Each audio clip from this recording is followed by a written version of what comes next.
going on social media? It's T Consciousness, and I'm back at you with another episode about the difference between sexual attraction versus trial interest.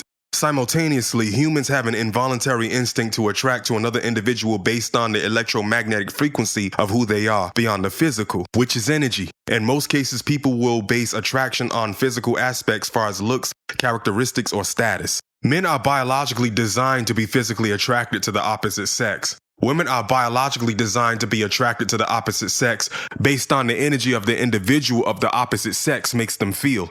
A lot of men nowadays have a low level of self-identity awareness, and they lack critical literacy on female nature. They just navigate the world amongst women by their feelings and their eyes and their sexual desires, on the impulsive fear of missing out and keeping up with cultural and social norms. Being in this type of predicament makes them vulnerable to end up in a crisis behind a female. Women are more highly inclined with this involuntary instinct to read a guy coming toward them or passing by them. Whatever she perceives on instincts from a distance will be validated in the face-to-face interaction. His energy will be evaluated by the female and will be internally registered to her inclination what type of guy he is and where he stands in the social sexual hierarchy from his energy, body language, quality of image presentation, and communication style without strategic thinking or prejudice. Her discernment of that guy's essence attached to his presence will give her a simultaneous response instantly to be triggered to have sex with him if there's attraction. Where there is attraction, there is no negotiation needed to force what attraction is that makes woman and man come together. If there is no attraction on that woman's end to that man in a scenario, she'll categorize him into a place in her life that could be the friend zone or a long dating period without sex upon trial interest until her options that have her the most occupied dissolves.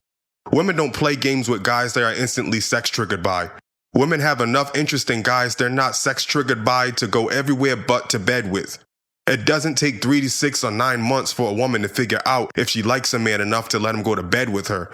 The problem is the guy in this scenario gives off a lot of nice guy energy who seems caring and outgoing about her. He tends to have deep heart-to-heart type conversations that indicate his emotional values on love. This indicates to her he's lonely and has no other options to have so much time to be putting into her. This indicates to her that he is anxiously ready to jump into a serious committed relationship with her. And she will collect whatever the good that can come out of his intentions about her while she weigh her options. All she's getting from the guy she wasn't sex triggered from the get-go about puts her in investment retirement from bringing any reciprocity to a relationship she can consent to being with him in that serves her a lot she won't have to put effort in to earn. She'll rather just have long talks on the phone with him and let him take her on dates, then go get her back blown out by a guy who's done little to nothing to earn the pleasure of her body. Whenever this woman decides to let this nice guy have the pleasure of her body, she'll be in a predicament when she has no other choice to let this nice guy in her pants, or if she's end up in the stage in life where she's approaching the wall, which is a time period where beauty is starting to fade from aging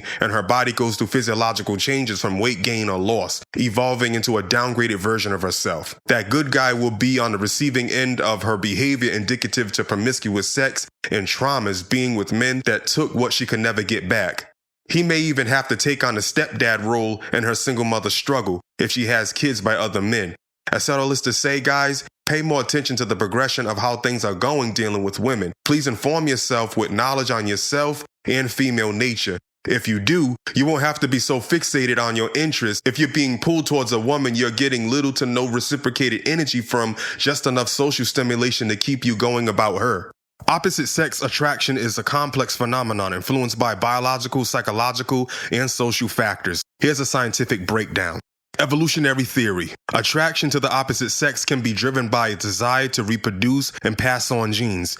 This theory suggests that humans are attracted to characteristics that signal good health, fertility, and genetic diversity. Hormones. Sex hormones like testosterone and estrogen play a role in regulating libido and attraction. Oxytocin, often referred to as the love hormone, involved in social bonding and attachment. Pheromones. Chemical signals such as pheromones can influence attraction and mate selection. Research suggests that humans can detect pheromones through the vomeronasal organ, also known as VNO. In case you want to know where this is located, it's in your nose's nasal cavity. Psychological factors. Attachment theory. Adult attachment styles can influence attraction patterns. Individuals with secure attachment styles tend to form healthier relationships. Personality traits. Certain personality characteristics such as kindness, sense of humor, and intelligence can be attractive to others. Cognitive biases, like the halo effect, perceiving someone as attractive due to positive traits, and the similarity attraction hypothesis, being drawn to those with similar interests and values can influence attraction.